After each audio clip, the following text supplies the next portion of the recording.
promise that my work will continue. Saw 4. The games have just begun. Hey guys, and welcome back to Saw Saturday. So glad you guys are loving this series as well as Final Destination Fridays. Of course, I posted that yesterday, so if you haven't seen that yet, make sure to click the link down below if you missed it. And I'll also list Saw Saturdays, last week's Saw Saturday down below if you missed it too. So today we're talking about Saw 4, which is my favorite Saw film of all time, for a couple reasons. One being that this has some of the best traps in my opinion and some of the best deaths, and also because it is basically the one movie that really shows why Jigsaw does what he does, even though he had died in the third one. So we get to see a lot more of his story and the plot around him, and I love that because Jigsaw is one of my favorite characters, obviously, because of what he does, and when he dies we still get to see like a lot of his story, which I love. And we also get to see who his new accomplice is. So this is actually the first movie where they don't open with a trap. We open the movie with an autopsy of Jigsaw, and it was actually completely uncut, and the MPAA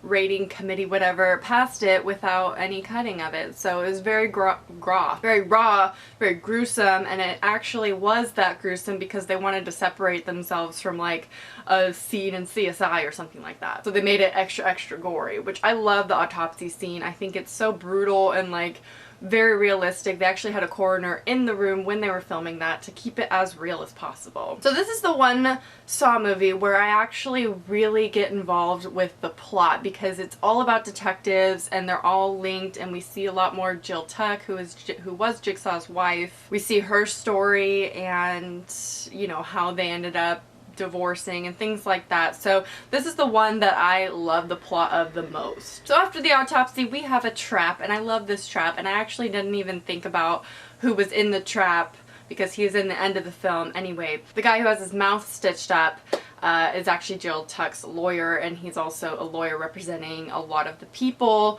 who are in the traps in this film. So it's just all connected in some way. I love the first trap. I think it's awesome. However, I think you could have easily ripped your mouth open, because he does eventually rip his mouth open because, you know, he has it stitched, and then the other guy has his eyes stitched, and they're attached to this machine that's just pulling them in like this. They both have chains connected to their necks, and it's both pulling them into the machine. The guy who cannot see has a key on the back of his neck, and the guy who cannot speak has to try and get that key. Now I think that this is one of the easiest traps to really manipulate because, I mean, he could kind of open his mouth a little bit and you should be able to like say something. Like at the end he ripped his mouth open anyway, so why didn't you just try harder to rip it? I don't know.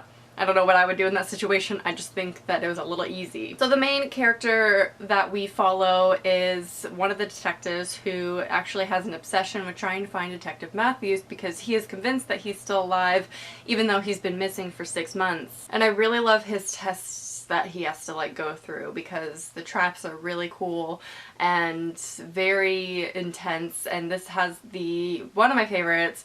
It's the famous hair pulling trap. He has to decide as he's going along through all these traps if he wants to save the people in the traps or let them be punished because of his obsession, and he is a police officer so he can, you know, cause them to die or save them or whatever. So I have to go into what happens at the end, which is a spoiler if you haven't seen the Saw films or you don't know about it yet. I mean, I think a lot of us are pretty much up to speed, but if you haven't seen it, then I am going to be talking about the ending and like the big plot twists and things like that at the end. So tune it out if you don't want to know. So as we know, the big plot twist is that Detective Hoffman is now he's taking over for Jigsaw. Now there's tons of hints throughout this, and including in the third one, the girl who gets her ribcage ripped out, she was onto him. She was suspicious of Hoffman, and so he killed her, which I think was a dumb idea because, I mean, I would think some people might connect the dots. I don't know. So the director of this one, who also did number 2 and 3, wasn't actually interested in directing this one until he read the plot twist. He read the script anyway because they were like, just give it a shot.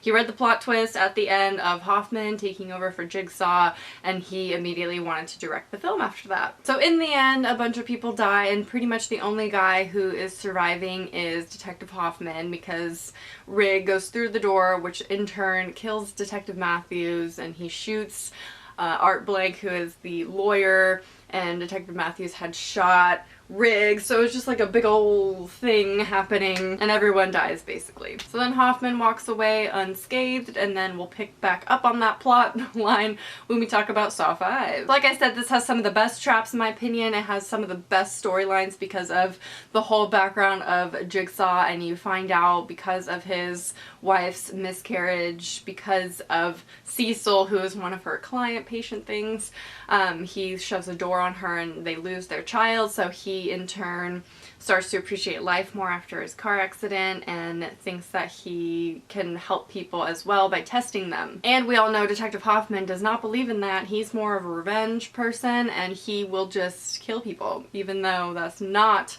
the Jigsaw mantra. There's also little things that are really cool to spot, like at the Year of the Pig festival that is shown when he captures Cecil and he puts the chloroform in the pig mask and holds the pig mask up to his face.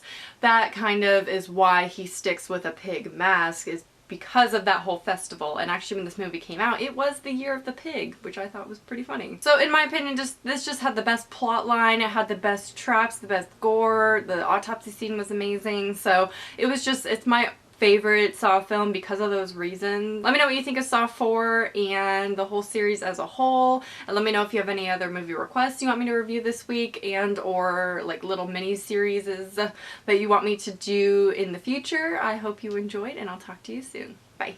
A rift in Death's design. Which means death could be coming for us. I have this really bad feeling. It's not over yet.